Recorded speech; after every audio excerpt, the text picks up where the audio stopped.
Alright guys, before we get into the video today, I just wanted to show the cover of the magazine since I am missing it. This is Bicycle Motocross Action, March 1981, and I hope you enjoy the video. Let's get into it. Alright guys, March 12th, 2023. It's Sunday afternoon. It's a rainy day. Gonna stay in the house, so I figured why not? Let's do a magazine review. This is one of the latest pool magazines, not the latest, that was in my last one, but I like the cover on this one, so I pulled it out and started thumbing through it this morning. And as always, not disappointed. Great magazine. Just, oh wow, look at some of these ads. I was just kind of thumbing through it this morning. You know, my daughter's still sleeping with her, she had a sleepover, so they're not very much fun right now. So I thought I would just start going through some magazines. This one was really well done, and one day I'll actually just go through one of these magazines page by page and we'll look at it, but right now I'm kind of in the retro kick, so we're going to set this one aside. Now this, guys, I want to again apologize, no cover, and this is one of my oldest magazines by far. Okay, I only have like 2 of these, I believe, and this is Bicycle Motocross Action, before it was BMX Action, March 1981 is which this one is. I have the June one here, but the June one we'll do in another video, and this one's damaged, but it's still pretty good. We'll do it in another video. So we're going to focus on this one here. So this was my cousin's magazine, and the reason I know it was my cousin's is because it has hole punches in it. Because he had, at one point in time, he was into the sport before I was, and he had a bunch of magazines, and his mom would hole punch them, and then they would put them in a binder, so it would protect the magazines, and it actually worked. I mean, because I still have this. I mean, it's 2023. This is from 1981. Now, the significant thing about this is I did not start racing until 1982. So when I got this magazine, I was very new and being introduced to this sport. Didn't know much about it. I had, at the time, I know Mongoose was really big. Everybody was riding a Mongoose. I wanted something that looked like a mongoose. So I bought a bike, and it was from Toys R Us, and it was Kent, K-E-N-T, that made the bike. And it was similar to a mongoose. It had the little gusset in the front that looked like a mongoose. It had heavy-duty chrome rims on it, just a regular gooseneck, handlebars, a leather padded seat. It was good enough. I mean, it was a BMX bike, and it was from a department store, and it wasn't the greatest quality, but it actually worked really well for what I needed it to do at the time. It introduced me to the sport. I learned how to ride on it, and it weighed a ton. But anyway, let's get into this. So looking at this magazine, we're going to start with the inside cover, since I don't have the cover, and I have no idea who was on the cover of this magazine. I'll have to research that, and maybe I can throw it into the throw a picture on the end of the video so we can see who was on the cover. So let's start off, Shimano DX. Now, looking at these parts here, you can see that this is all just alloy parts, and this was like the rage, I know, in the early days. So this stuff is super light. The cranks weren't the strongest. I know this was really intended just to be light. My cousin George, he was the first one of us that was really racing. He had a set of these on his Mongoose, and then he ended up getting a Patterson. He had, most of his parts were anodized in alloy parts on the bike, and it was feather light. I remember he was at a race in Fremont, California, and I went to the race, and he asked me to pick up his bike and move it, and it was the first time I realized how light a BMX bike could actually be, and that's a whole other subject, but it was incredible. When I picked it up, I'm like, oh my gosh, this thing doesn't weigh anything. It was just a weird sensation, since I was used to riding heavy bikes. Anyway, let's look at this first page, and this is an editorial by Bob Osborne and Captain Cosmo. This little kitty, I remember that. This poor cat, I don't know. He can't. If this cat's alive right now, that is a super cat. But anyway, I won't read through this whole article, but this is the editorial by Bob Osborne. Talks a little bit about what's going on in the sport. Really good. Let's move on to the first ad. OP Sunwear. Now, OP. Okay, so Ocean Pacific, I believe that's what that stood for. Was really high on my list of things to wear. It was Levi 501s and an OP t-shirt and Vans. I think that was how I pretty much lived my teen years, is in that outfit. And I don't surf. I just love the t-shirts and Hell, I could barely swim, so I was kind of a poser, but I still loved it. On the track or just cruising with a buddy, ride in the winning style of OP Sunwear. Quality gear built for the rider demanding the best. I never had a pair of OP shorts, thank goodness, because these things are really, really short, but they were the rage. Okay, let's move on.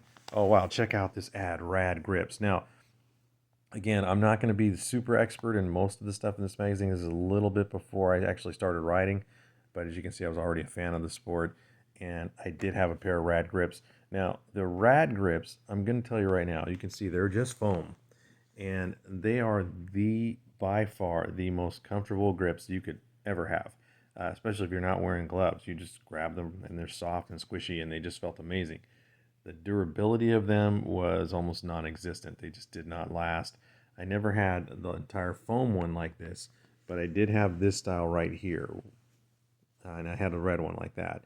And the foam would be on the inside of the grip, and the foam would just wear out, rip almost immediately after like maybe a month of riding, and then the end caps were not very good, and eventually the grip would just start sliding down your handlebars. So I'm gonna say this though, style wise, oof, amazing. Those things are awesome looking, and they felt great. But the problem is there's just no durability in those.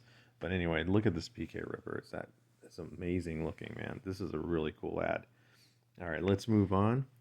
California Light. Now, this is the first pad set I got that wasn't like that simulated leather, like a vinyl pad with snaps on it.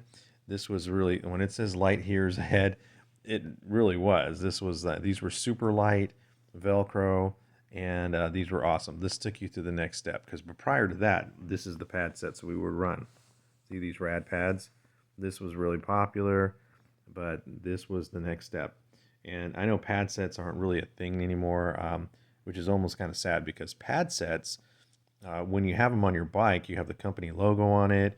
It doesn't, or you can have checkers or just solid colors or whatever you wanted, but it actually was a nice finishing touch to your BMX bike. Because if you look at it, it really is a nice touch. That's something that we've lost along the years. People just don't use the pad sets anymore. All right, let's move forward. Ooh, Terry cable.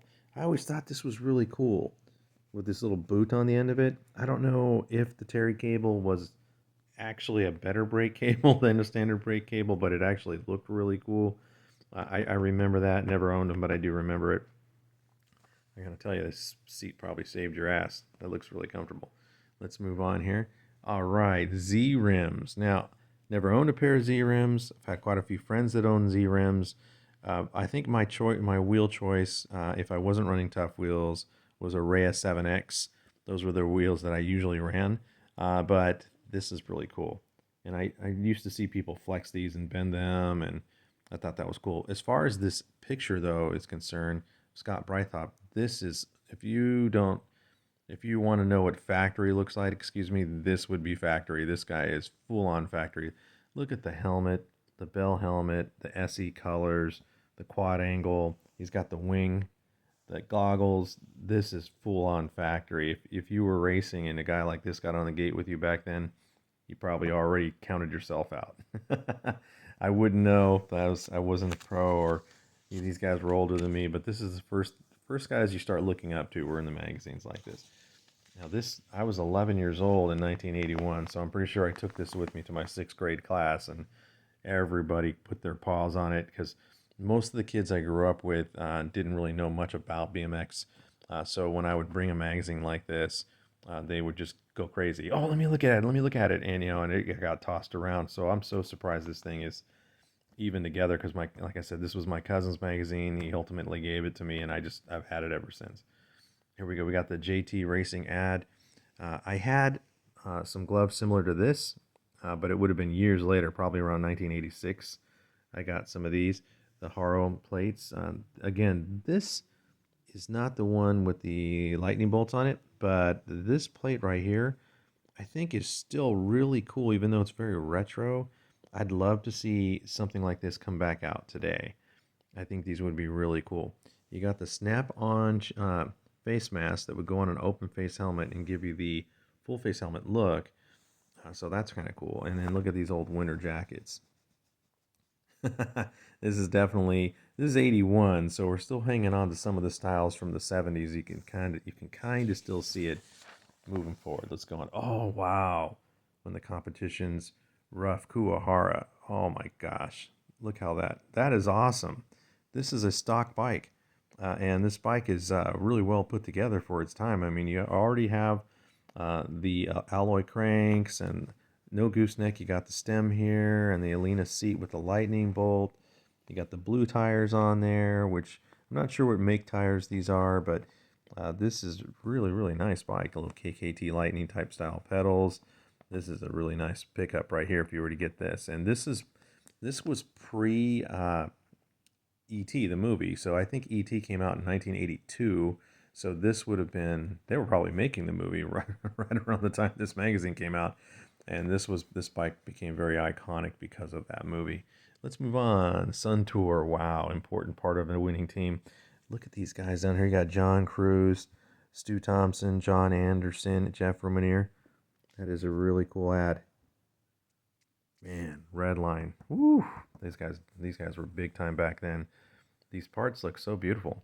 And I always say this when I review a magazine. I often wonder what is the value of this stuff now for a collector? It must be huge, especially if you were trying to do a custom build. And I'm not a custom build, but bring a bike completely back to stock like this.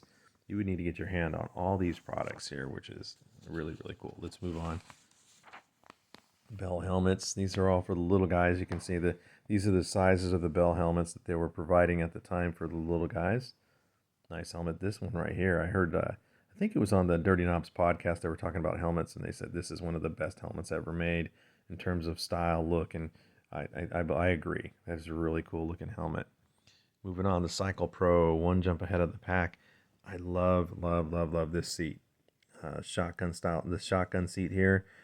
I had a Cashamax that was the similar style to this one and loved it. Loved it. I ran that seat. I went through a lot of different seat changes but ultimately I would go back to this one a lot because I thought it just looked really clean. That is a really cool seat. And look at this, snake belly tires. Wow. I ran through a bunch of snake bellies. As far as the quality of these tires, I'm going to say it wasn't like a Tioga Comp 3 or Comp 2, but they were really cool. They looked really cool. I had some blue ones. I went through a lot of blue ones. Let's keep going. I think I had a Cycle Pro helmet at one point too, but I can't remember if it was Cycle Pro or not. Let's go. Oh, check it out, racing tips. Uh, this is like, this is crazy because in this magazine, I was reading about riders that actually started doing a two-pedal start, and that was like a big thing for you to stand on the gate and balance. Now, by the time I started racing, everybody was already balancing and standing on the gate. Of course, I started with a 1 foot starting position because I was so new. I didn't know how to balance on the gate, but this gives you kind of a how-to. And look at the artwork on that. That's Brent Patterson, and they're showing him how he does his stance on the gate. And you can see he's starting to get in his position to snap, and then he's gone. And this is really, really, really, really cool. Illustrations by Bob Harrow. I should have known. Bob Harrow. I got to meet Bob Harrow at the, what was it, the Frogtown race that was in Angels Camp, California. Last year I did meet him. Only for a moment, got to take a picture with him and stuff like that. I thought it was really cool, but his artwork is phenomenal. Look at, he's down to the Harrow number plate there. This is really, really well done. This is the kind of stuff I'd put a piece of white paper over and trace it when I was a kid because I can't draw, but that is really, really neat. Okay, let's go down to the next page here. Oh, here's a test on a Laguna BMX bike. I've only known one person that had one of these. My buddy Brian had one. We were sophomores in high school, and he still had the bike, even though the bike was a little outdated. You figure it was probably like 4 years old at the time. But anyway, he had this bike, and he rode it around, and look at the size of the knobby tires on this bike. That is crazy. I remember knobby tires, and when you would ride on the street, you can actually feel them vibrating when you were riding. But they probably gave you some gnarly grip in the soft dirt. This was definitely something from motocross. That's what this emulated. We've gone way far away from that now. We're more on the street tires now, kind of like a snake belly, actually. That's a really cool picture. And then that is, who's that? Is that, oh, that's Mike Buff. Wow. That's a really cool picture. Again, I'm pretty sure these are Bob Osborne photos, and I talked about that in my first magazine review. Bob Osborne's work is just phenomenal. I mean, his pictures are still great to me today. Look at this. This is a great example of it.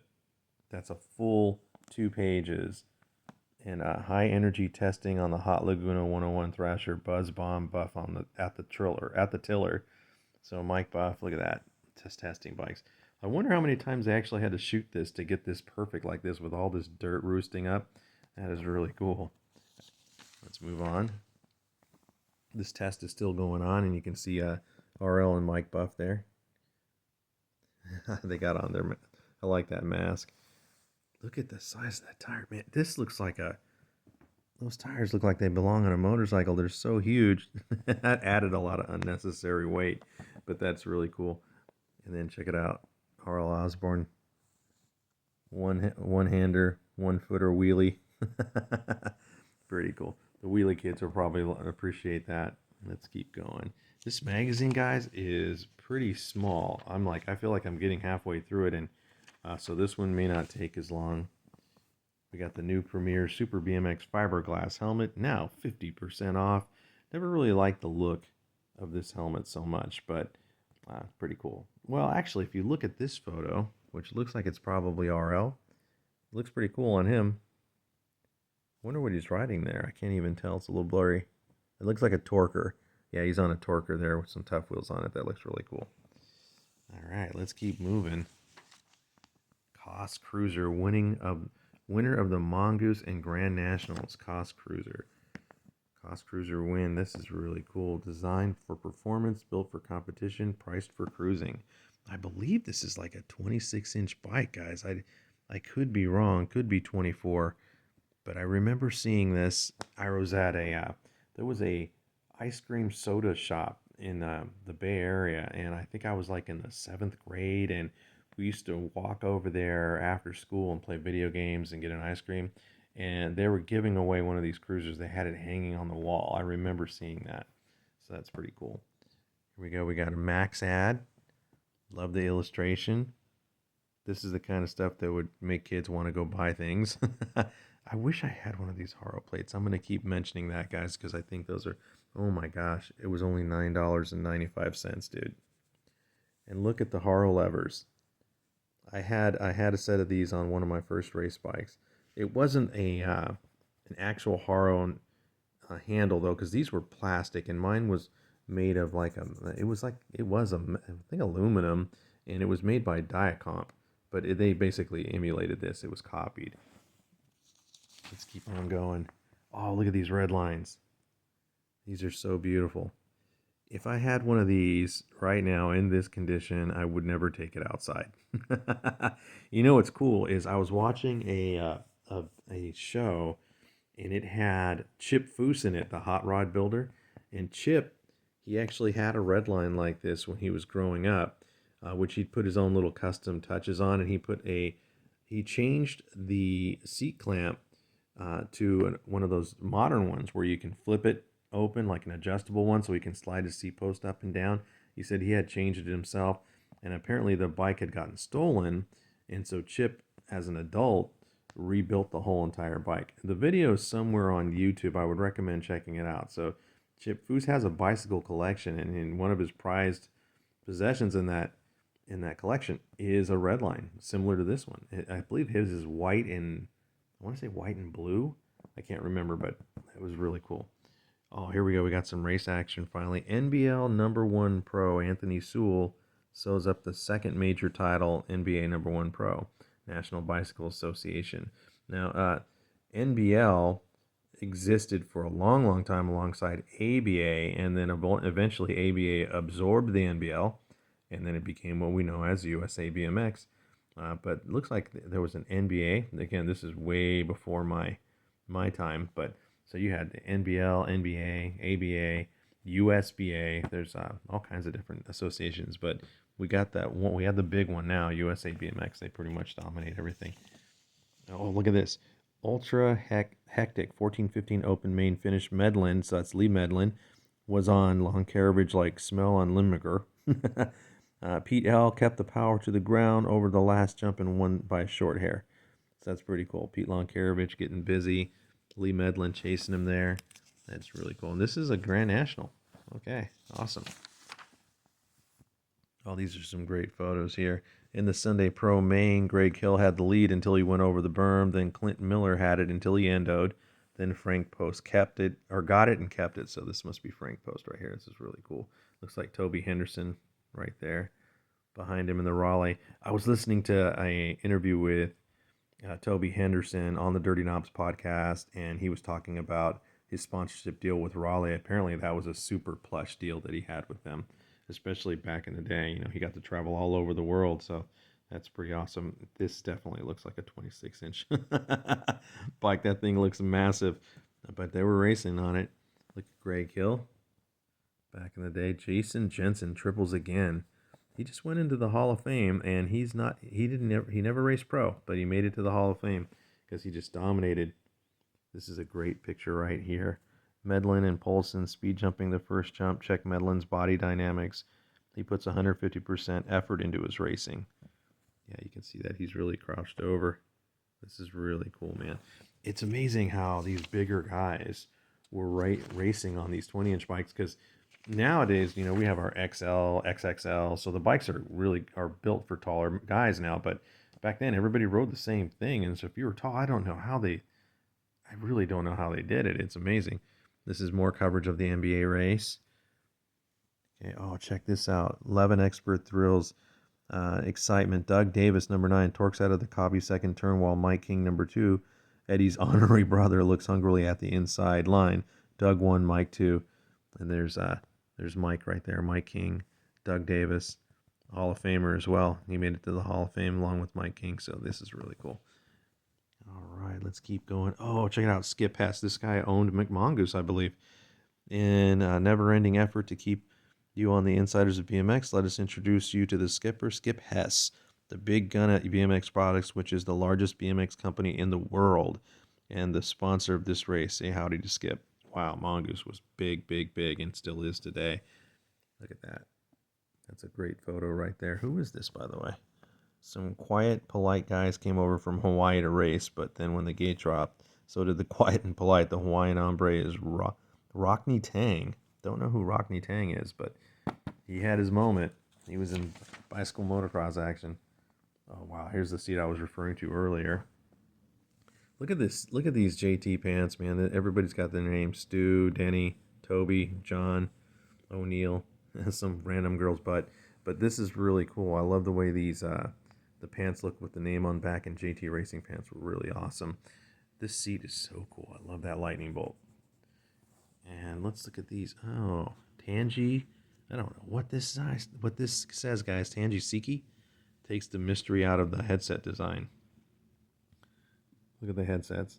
You know what's weird is, like, all I can remember about these headsets back in the day was them always coming loose and me having to grab the bottom of my handlebars and twist it with my hand to tighten up my headset. I used to hate that. Not with today's stuff. That does not come loose. Let's keep on moving. This looks like some... Oh, wait. Did I miss something, guys? Hold on a second. Let me back up, because that looks like a race. Oh, here we go. I did miss something. ABA Kuwahara Grand Nationals. Wow, the ABA Grands.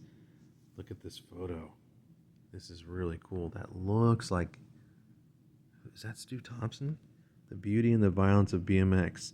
Superimposed Patterson and Rumanier. Okay, so here's Patterson, Rumanier. Wow, that is amazing. I don't like that helmet, but still, very iconic.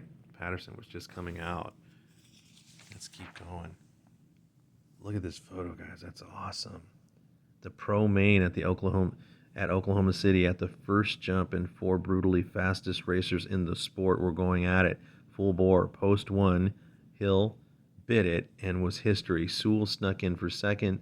Stu was third. Brent fourth, but in finishing fourth with Greg having dumped. Brent blocked a blue steel grip on the 1980 ABA Pro title. Wow. I think they gave away a Trans Am for that, guys. Oh, on the on my last video, I was talking about the number plates that you would be given when you signed up for the ABA, and it was just like that, guys. That square number plate with the numbers on it, that's what was issued to you when you signed up for the ABA. That's what it looked like. So I wish I kept that. Man, I wish I kept that. I don't know what I did with it. I probably peeled the numbers off of it and did something stupid with it. I don't know. I was a kid. Let's keep going. All right. What do we got here?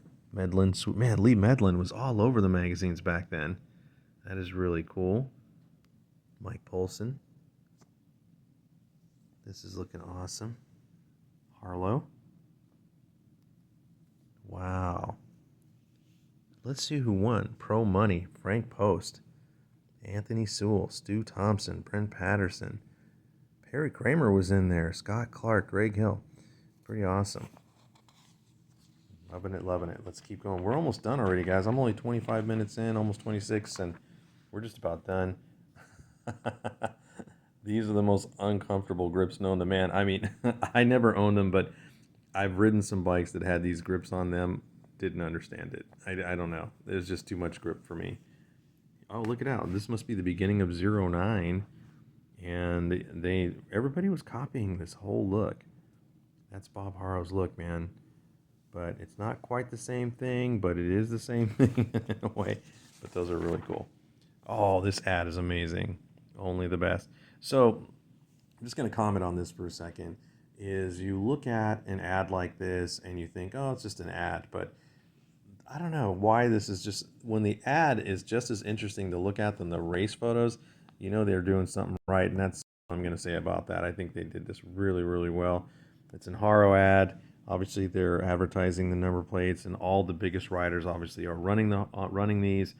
And again, if this was something that could be brought back, even if it was just a short time, I think these would sell like hotcakes. They'd probably sell millions of those. Let's keep moving. These pedals here, I never had the pleasure of using these because I kind of went from something like this to like more of a Shimano DX style pedal or a Bear Trap pedal. So I kind of skipped over this. But these look really cool, and I love the way everything was anodized. Everything just matches. And oh, check out the Haro levers. We were talking about that earlier. Okay, let's keep moving. We're almost done, guys. All right. I don't know what that is, but I think that would be a very comfortable ride. Nice seat. Beat the heat seat. Little shotgun seat. I think that's the Cycle Pro one we were looking at earlier. And then Matthew Weeks, a star on Supermax Chromo. Oh, these TRX forks. My cousin had these. I love that. He's got the Skyway Tough wheels on there. And boy, it still has reflectors on it. This must be a brand new bike. He didn't take the reflectors off. But this is just an ad, so that's really cool. I like it. Let's move on. And I guess Bullseye ball bracket. There's the Bell helmet. And oh, here you go. See the binder to put your magazines in? My cousin he didn't have this bicycle motocross one, but it gives you an idea of why people would store their magazines in binders. I guess you didn't realize you were going to end up having hundreds of them, so let's keep on going. And we're getting to the end. I remember, I'm going to talk about this for a second, these stickers. I would go into, a local bike shop, and there was one bike shop that was by my grandmother's house, and I forgot what it was called, but I would go in there specifically just to buy stickers, and I would go in there and just pick out these little reflector stickers. They were all over my bike. I used to love collecting those. And then finally, this is the last page. One of the last pages, SE Racing. Add the 26-inch OM Flyer in a headless twist, captured by James Casimus at ground level. So he's on a 26-inch SE bike, and nobody knew how popular that bike was going to become in 2020. When the pandemic hit, these things just started raging because everybody was riding the bikes. I know they were popular before that, but it was right around the pandemic that I just saw them. And to this day, I see them everywhere. And then we're into our last ad for Bicycle Motocross Action. They got their version of the Haro plate and the custom jerseys, the wing. Here's the pad set I was talking about before. It's kind of the vinyl with the snaps, and you can get yourself a Velcro wallet for $7.95. You got the Moto Peak and the bubble visors and the patches. So really cool stuff. Really cool stuff. Anyway, guys, that is a wrap. We made it to the end. This one took me 30 minutes. You can, oh, by the way, you can subscribe to Bicycle Motocross Action for $16.50 for 1 full year, and you would have got this magazine. Anyway, that was a fun one, guys. A little harder for me to do this one, I'll admit, because like I said, in 1981, I wasn't really racing yet. I was just kind of a fan of the sport. And it was like in the 82, 83, 84, it's when I started to really pick up the knowledge of the sport. But this is a really cool magazine. It's one I'm glad I didn't sell. I had this post-it note on here because I had all the magazines that I was selling organized, and if the ones that didn't have covers, I had to label it. And believe it or not, I sold magazines without covers on eBay. People were still buying them. It was just not something that was selling hot. Like the ones that sold hot were the ones that were complete. But anyway, that's it for today, guys. I want to thank you for watching, and hopefully we'll get another one out soon. Have a good day.